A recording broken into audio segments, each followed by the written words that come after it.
All right. Hi, guys. My name's Stuart Peterman. I appreciate you attending this session. Uh, this session is going to be primarily about choosing the right cloud for a potential future in AI. So we're going to compare the big three that I typically see with JD Edwards: OCI, AWS, and Azure. And just going through a little bit of my background. Throughout my career, I have been a part of companies, some of the largest cloud native companies in the world. I spent some time at Salesforce. I was with NetSuite for a while as well. And with those, of course, they were born in the cloud, so there really wasn't any need for a cloud migration. But from that point on, I've also worked quite a bit in migrating existing on premise clients into various different cloud platforms, primarily, like I mentioned earlier, OCI, AWS, and Azure. So, from that standpoint, I've had to have a holistic view and a broad understanding of what cloud platforms offer, what benefits, what drawbacks, cost analysis, and as it's become more prevalent in the scene, AI.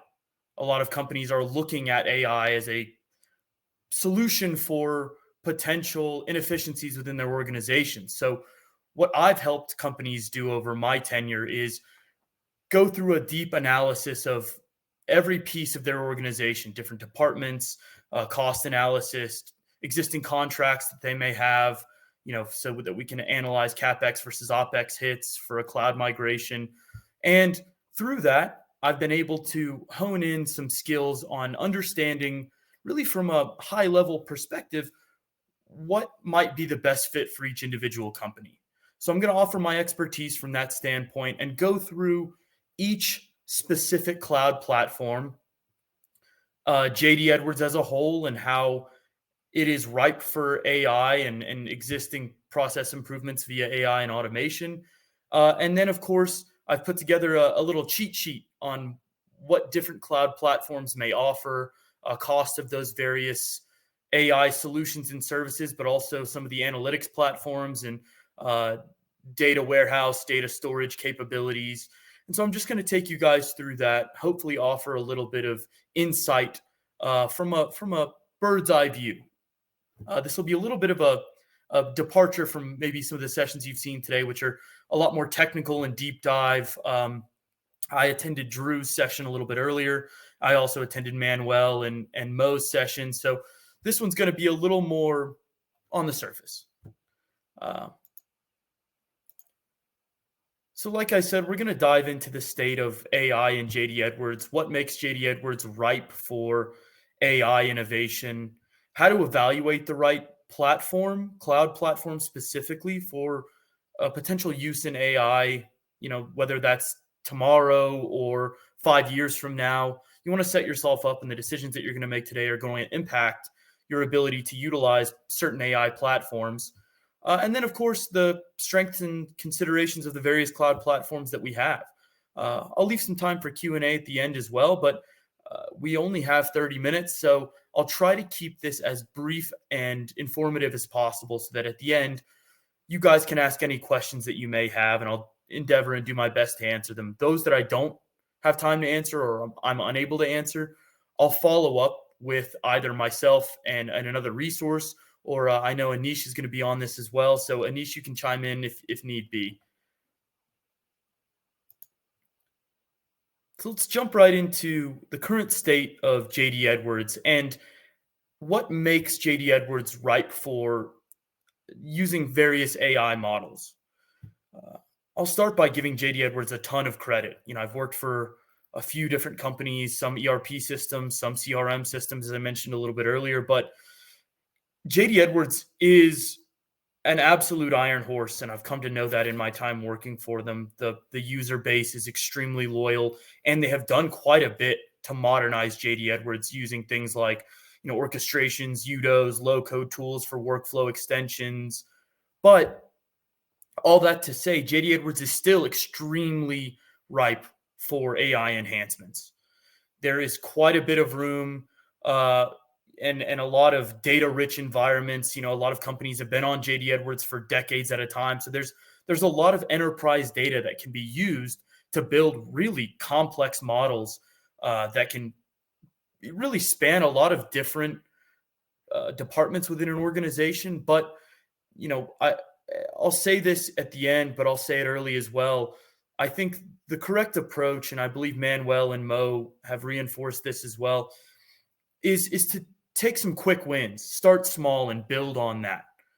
So you can utilize the data that exists in those data warehouses. If you're using ADW today, which I'm a big proponent of, or if it's sitting in a data lake somewhere, kind of ripe for use within an AI model.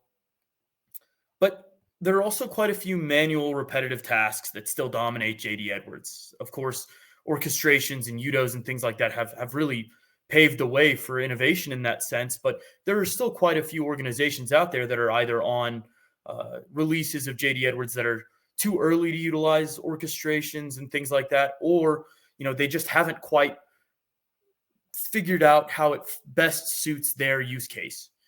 So with that, those data-rich environments and the combination of those manual repetitive tasks that dominate JD Edwards, it really opens the door for use of really complicated and robust AI platforms. There's also a pretty heavy growing cloud adoption within JD Edwards. And that's not necessarily full use and full hosting or a full migration into a cloud platform. It can be a hybrid cloud platform. I mean, there are a million different reasons why that might be the best fit for a specific organization.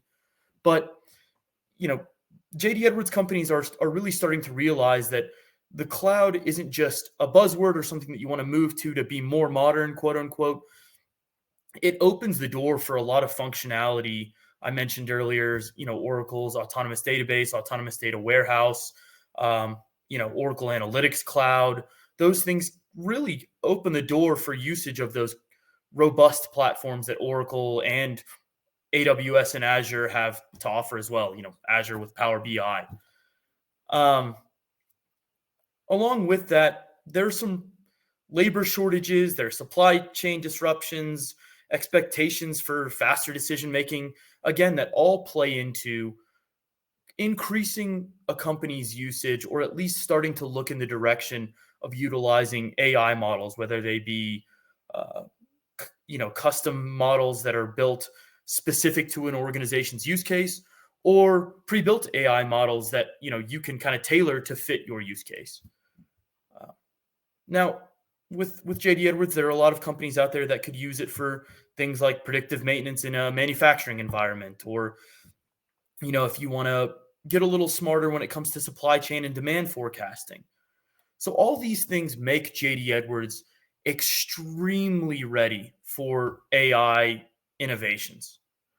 But if we jump into the specific factors that you should consider when you're looking at potentially moving to a cloud platform for future use of AI or future use of the various analytics or data storage capabilities that cloud platform may offer, there are a few things that should be top of mind. And like I mentioned a little bit earlier, we only have 30 minutes. I have a full cloud diagnostic week-long test that I have put customers through. But, with the shortened amount of time that we have, I'm going to keep it fairly broad and not dive too deeply into each. Some of these may fit you and your organization's use case and what you guys do as an organization, or it may not. But really, the first thing you should look at is, where is my data and in what state is it? Am I utilizing a database, data warehouse, or is it in a large unstructured data lake that we may need to spend some time to clean? It's an old adage. It's used pretty often, but bad data into an AI platform leads to bad results. So looking at your data from a real honest and holistic perspective and understanding, what does it look like today? Where does it sit today? And what would I potentially need to do in order to have clean, usable data go into an AI platform? You also need to look at what your needs are. When you're looking at AI needs, do you need a custom AI model or can you use an existing pre-built model that all three of the cloud platforms that we're going to talk about in a minute have access to? Why would I need a custom AI model versus a pre-built model? The answer to that question is there are a million answers to that question, but companies do have unique requirements that general purpose models can't effectively meet. Some factors that may play into that is I don't know if I'm a company in healthcare, or maybe I'm in manufacturing and I have jargon or document types or workflows that a pre-trained model just won't understand very well. A custom model can be trained on specialized terminology and different data sets to improve the accuracy and relevance of that data and of those AI models. Or I don't know, let's say you are a company that has a lot of custom workflows for approvals, or maybe niche customer service rules, or maybe a proprietary logistics operation that a standardized template model won't really fit well. So the off-the-shelf models aren't going to align with those specialized processes. That could potentially produce unreliable results, or the AI model to give you data that is not, and insights that are not exactly accurate. On top of that, do you have the internal skills and resources to manage an AI or cloud platform model, for that matter? Probably unrealistic for a company to say, oh yeah, I just found a guy who was an expert in building AI models, or adapting existing AI templates to our use case. But you may have someone who is either willing to learn those skill sets and manage it with the help of, let's say, a third party, or you can have a specific individual that was a cloud engineer in a past life, or has some cloud engineering background. On top of that, and in my opinion, should never be the most important factor in these decision-making processes, but should certainly be top of mind at all times, is cost predictability. Both the cloud platforms that I'm going to talk about and the subsequent AI models that they offer can have costs that can spiral out of control if you're not careful. So, how important is those fixed versus variable costs? How important is CapEx versus OpEx to your organization? How much are you willing to spend, and what sort of platforms are you willing to entertain or look into to fit within that budget cycle? And what I like to use is a performance per dollar sort of metric. And there are certain cloud platforms and AI platforms that shine when you say, okay, per dollar, this platform or this model is going to deliver these results. From there, also, there's, of course, integration requirements, and that is both from the cloud and the AI perspective. How easily can I integrate my existing ERP and ancillary systems into this cloud or AI platform? In this case, probably specifically JD Edwards, but I don't know, maybe Avalara, you're using Avalara for tax. There are a number of different third-party ancillary applications that you would need to consider in this. And then, of course, not to be left out, compliance and security. I mentioned a hybrid cloud approach previously. There are always industries that are subject to compliance and regulation that should be considered when making a decision like this, whether that be GDPR or FedRAMP or whatever it may be. Maybe you keep some of those core financial systems on premise, and then the other half is in the cloud, or any number of different variations that should be considered when you're looking at, okay, is the cloud a viable option for a potential future in AI? Jumping right ahead, I wanted to talk through some of the AI tools and services that are offered from the different cloud platforms. We can first talk about AWS. We'll talk about Bedrock to start. That is a service for essentially accessing those foundation models. So if you're an organization that needs to have access to specific foundation models, you can look at things like Bedrock. it's a really strong and mature platform. There's really no training needed. It's serverless. There's fast scaling associated with Bedrock. That said, it is an extremely high cost solution. It's a high cost per token versus Azure's OpenAI or Oracle's comparative offerings as well. You can also look at SageMaker, which is a full end-to-end machine learning platform, so you can build, train, deploy those ML models. And again, similar to Bedrock, it is a very mature, best-in-class solution. It's got very deep controls. It's got a lot of customizations. It shines from that standpoint, but it's extremely expensive for large training jobs. So, smaller jobs, of course, could be optimized with some savings plans, but it is, and this is going to be a recurring theme with any AI model via AWS, it is almost always going to be vastly more expensive than the other two options. And that goes for the cloud platform as well. We can talk in more detail about AWS versus OCI versus Azure from a cost perspective.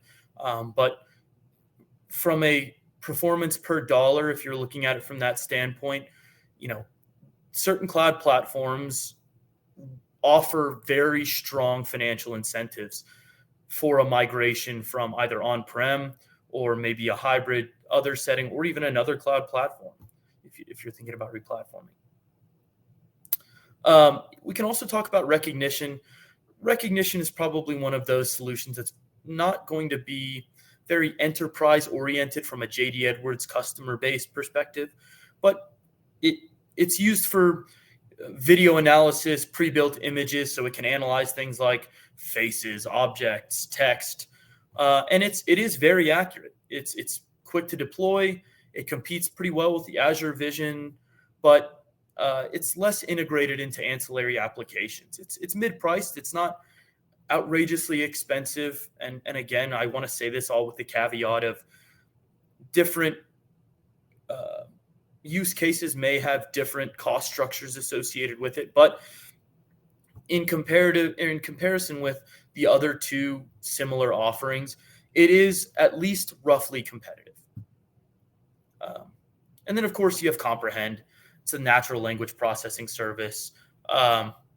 It's entity extraction, language detection. I think at one point I had someone much smarter than myself explain, like I was a 5-year-old, what a natural language processing service actually does. And I think his analogy was, okay, so I'm going to tell you like you are a 5-year-old. Let's say you have a robot toy and you tell that robot toy you want it to tell you a story. It understands your language, it ingests that language, and then it spits back out a story that you want to hear. Now, that's far oversimplified, but it is a solid NLP service. It's fairly accurate. Azure's cognitive services are slightly easier to integrate in business applications, but all that to say, it is also reasonable in terms of cost. The bottom two, Recognition and Comprehend, are the two that are fairly easy to digest from a cost perspective, but both not exactly ripe for an enterprise utilizing JD Edwards. I'm not going to go through every one of these. Of course, I will provide this slide deck to anyone who would like to read through it, including the cheat sheet that's attached as well. But just to quickly cover the OCI offering as well, the OCI AI services is a pre-trained model for easy application and integration. It's tailored to businesses and ERP data types, especially Oracle workloads, including JD Edwards. So it's got a really tight integration to JD Edwards, Fusion. It is a tighter, more robust integration than AWS or Azure. It is made for business applications, and it is specifically made for Oracle business applications. Now, not to say that other ancillary applications can't. It's not friendly with those, but it is a very simple integration process for existing Oracle workloads. And on top of that, it is significantly lower in cost comparatively than the AWS or Azure comparative offerings. I have seen them as different as 30 to 40%, 50% even in some cases for comparable solutions on the Azure and AWS platforms. And then you have the Oracle data science on OCI, that is building and training, deploying those models with open frameworks. So when I was talking more about the custom versus the pre-built templated models, this is more of the custom model for building, training, deploying models with kind of open frameworks. It's got really great flexibility. And, it's less expensive from a direct GPU comparison standpoint. I've seen it as low as 20 to 30% lower than the other two comparatively from the GPU standpoint. Jumping over into my little cheat sheet that I've put together for you guys. It is using this legend, whereas these little money bags goes from 1 to 3. Same with the lightnings, that pertains more to performance. And then, of course, integrations. So when you're looking at utilizing cloud platforms for a potential use in AI, you want to look at it from, okay, what is it going to do? How much is it going to cost? Will it perform up to my standards as an organization? And how tightly and how well can it integrate to my existing ERP system and ancillary applications that are tied to it as well? So if we're talking about OCI, we're talking about Oracle AI services and Oracle data science. As I mentioned earlier, it is the lowest cost solution on the market. There are exceptions to every rule. Please do not come knocking on my door and telling me that it ended up being 2% or 1% less expensive or more expensive than I said it was going to be. There are exceptions to each rule, but from my years of doing market research on these various platforms, both from the cloud platform perspective and the AI offering perspective, including the Oracle Analytics Cloud or Power BI, these are and have held true. Now, Oracle is going to be the lowest cost for both of these. The performance, Oracle has a very robust and well-built AI model. It is going to do the job. It is geared towards enterprises. So whereas some of the other applications may have a broader scope, AWS certainly a much broader scope of AI offering.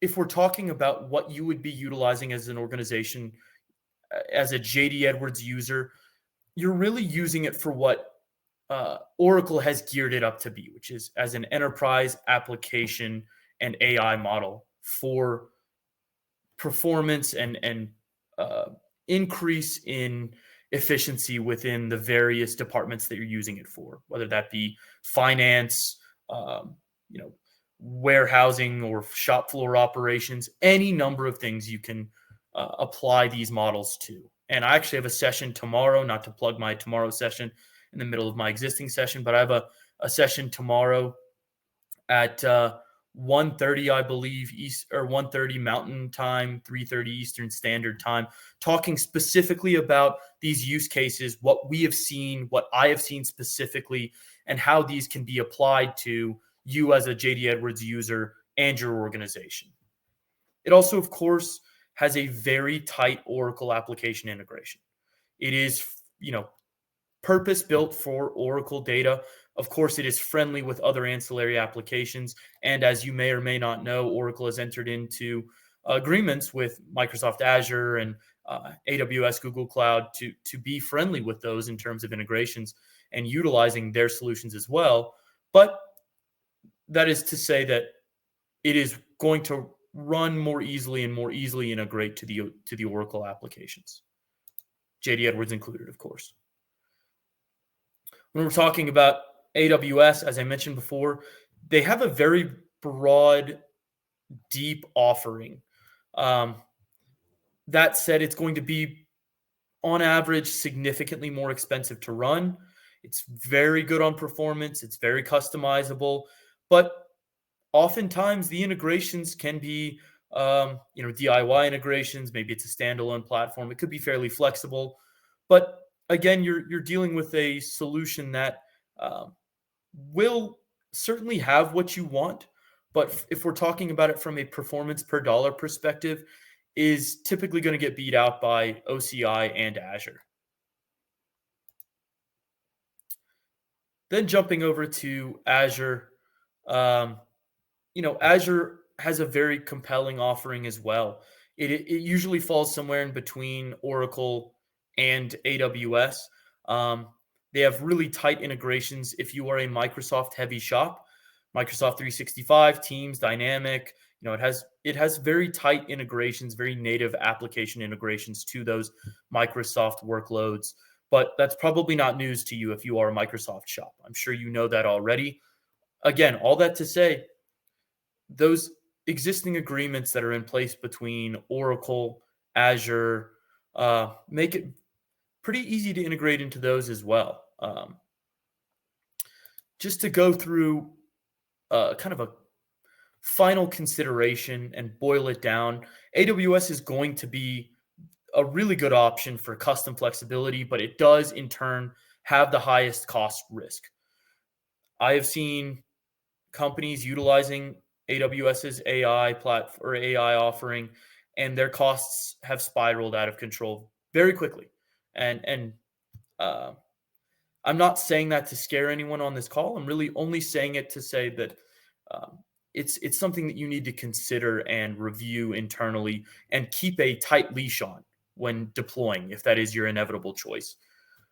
OCI, I will still contend, is going to be great for Oracle ERP driven workloads and is going to be the lowest cost while still offering a very strong um, AI solution, both in the custom and templated model versions of it.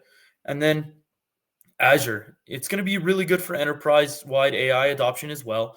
And of course, has a very strong integration into existing Microsoft products. So if you're a Microsoft shop, of course, that is something that you're going to want to review.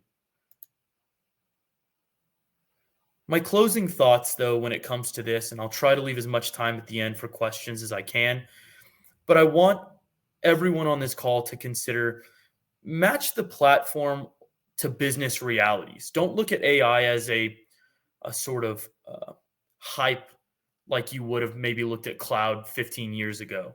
Your data, your ERP ecosystems, and your AI maturity should shape that cloud decision, not just what platform has the most features and what is the most bells and whistles. AI is not a one size fits all sort of approach. Some companies need very deep pipelines, others want intelligent automation or better forecasting and can apply templated models to that.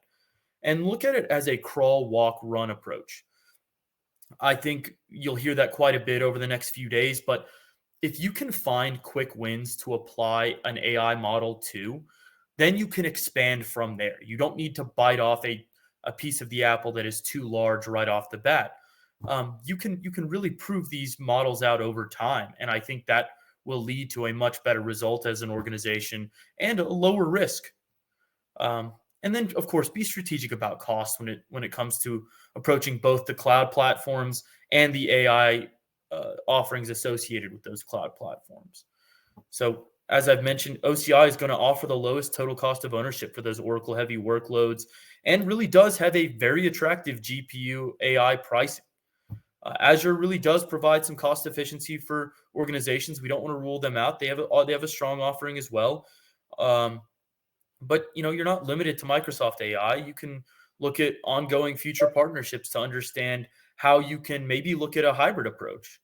And AWS offers a wide breadth of innovation when it comes to cloud. They were the first on the scene.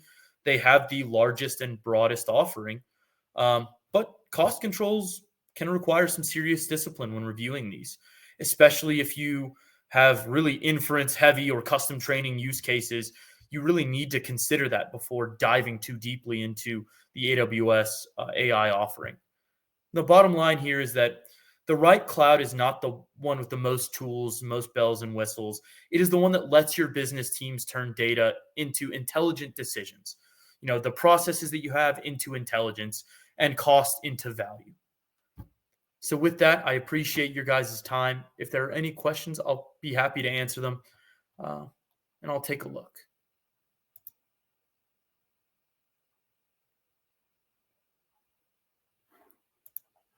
Also, of course, while we look into it, I am Stuart Peterman. I'm the Enterprise Cloud Executive at ERP Suites. I appreciate everyone's time. And if you need to get in touch with me for any reason, here is all of my contact information. My email is speterman@erpsuites.com. And of course, we will be at Blueprint. We'll be at the various user groups. Atlanta, Houston will be in Plug June 9th, Houston, July 21st. And of course, I've actually got a few podcasts out there that I think should be released over the next couple of weeks on the Not Your Grandpa's JD Edwards, presented by ERP Suites, available both on YouTube and Spotify.